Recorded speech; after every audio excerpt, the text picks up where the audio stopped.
Hi dear சகோஸ், this is Karthika. இது December 8 Monday morning mini vlog. காலையில் எழுந்திரிக்கும் போதே காலோடு தான் எழுந்திரிச்சேன். சாமிக்கு பூ கேட்டிருந்த முன்னாடி நாளே, ஸோ அதை கொடுக்கறதுக்காக அப்பா போகிறப்பவே எனக்கு கால் பண்ணியிருந்தாங்க. ஸோ பிளானே இல்லாமல் ஷூட் பண்ண விலாக் இது. அப்பா கிட்டேருந்து அதை ரிசீவ் பண்ணிக்கிட்டு பிளாக்கி விளச்சிலாம் பார்த்துட்டு மேலே எடுக்கிறேன். நான் 3rd ஃப்ளோரில் இருக்கேன் அப்படிங்கிறனால பையில் கட்டிட்டா நான் மேலே எடுத்துப்பேன். ஏன்னா ஒரு வாட்டி கீழே இறங்க முடியாது இல்லையா, அதனால். ஸோ நேற்று சண்டே ஹேர் வாஷ் பண்ணியிருந்தேன். ஒரு 1 வீக் 1.5 வீக்ஸ்க்கு அப்புறம் நான் அந்த ஃபீவரெல்லாம் முடிஞ்சு அந்த லோ பிபிலாம் ஓரளவுக்கு இப்போ செட்டில் ஆனதுக்கு பிறகு தான் நான் ஹேர் வாஷ் பண்ணியிருந்தேன். ஆனாலும் கூட தலைலாம் கோம் பண்ணலை, அப்படியே சேவிருந்தேன். காலையில் எழுந்திரிச்சு வெட்ட வெளி வானத்தை எத்தனை பேர் பொறுமையாக காமாக நின்று பார்க்குறீங்கன்னு எனக்கு தெரியல. பட் நான் அது பண்ணுறேன். ரொம்ப ரொம்ப ரொம்ப ரிஃப்ரெஷிங்காக இருக்குது.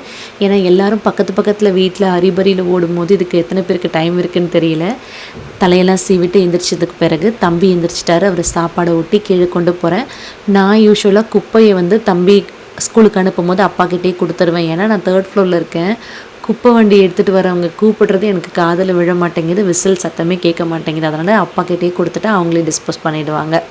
ஸோ அதெல்லாம் முடிச்சுட்டு மேலே வீடெல்லாம் பெருக்கிட்டு குளிச்சுட்டு, கார்த்திகை மாதம் இல்லையா, இன்றைக்கி எதுவுமே சமைக்கலை. வெறும்னே அவளும் பால் மட்டும்தான் வச்சு நான் படைச்சிருக்கேன். ஏன்னா ஒரு சம்பவம் நடந்திருக்கு, அதனால். ஸோ குளித்ததுக்கு பிறகு துணியெல்லாம் துவச்சி காய போட்டிருக்கேன். ஏன்னா 2 டேஸாக நான் போடலை. ரொம்பவும் உடம்பு ஒத்துழைக்கவே மாட்டேங்குது. ஸோ ஆன் அண்ட் ஆஃப் ரொம்ப பர்ஃபெக்டாக இருக்கணும்னு இல்லாமல் எனக்கு எப்போ முடியுதோ கொஞ்சம் ரெஸ்ட் எடுத்து கொஞ்சம் கொஞ்சமாக வேலையெல்லாம் செய்துக்கிறேன். என்ன சம்பவம்னு பார்த்திங்கன்னா, நமக்கு இந்த மிக்சி, கிரைண்டரு, இண்டக்ஷன் ஸ்டவ் இது எல்லாமே எதுக்கு வாங்கினோம்? நம்ம வேலையை அது ஈஸி பண்ணுறதுக்காக அப்படிங்கிறதுக்காக தான் வாங்கினோம். ஆனால் எதெல்லாம் எப்போல்லாம் ரொம்ப தேவையோ அப்போல்லாம் அது யூஸ் ஆகவே மாட்டேங்குது, வேலை செய்யவே மாட்டேங்குது. இது எனக்கு மட்டும்தான் நடக்குதான்னு எனக்கு தெரியல. ஒரு 1 வீக் முன்னாடி கண்டினியூஸாக 4-5 டேஸ் மழை பெஞ்சுது. கரெக்டாக இண்டக்ஷன் ஸ்டவ் ஆஃப் ஆகிடுச்சு. கடையில் கொடுத்து கேட்டால் வெயிலில் காய வைங்கம்மா சரியாயிடும்னு சொல்லிட்டாங்க. நல்ல மழை பெய்யும் போது நான் எங்கே போகிறது வெயிலுக்கு? மழைக்கு தான் சுடு தண்ணி போடுறதுக்கு வேணும்னு அதை வாங்கினா கரெக்டாக அந்த டைமில் வேலை செய்ய மாட்டேங்குது. சரி, நம்ம 3rd ஃப்ளோரில் இருக்கிறோம், கீழேருந்து குடிக்கிறதுக்கு தண்ணி எடுத்துகிட்டு போகிறது சிரமம் அப்படின்ட்டு தான் ப்யூரிஃபையர் போடுறோம். கரெக்டாக ப்யூரிஃபையர் ஆஃப் ஆகிடுச்சு. ரிப்பேர் பண்ண வர்றவங்களும் நல்லா பேசி காசு வாங்குற வரைக்கும் நல்லா பேசுகிறாங்க, ஆனால் வேலை செய்யலை. ரெடி பண்ணி கொடுத்துட்டு போய் நெக்ஸ்ட்டு 2 டேஸ்லேயே மறுபடியும் அது ரிப்பேர் ஆகிடுச்சு. ஆனால் அந்த லாஸ்ட் 2 டேஸாக கெஞ்சி நான் பே பண்ணியிருக்கேன்.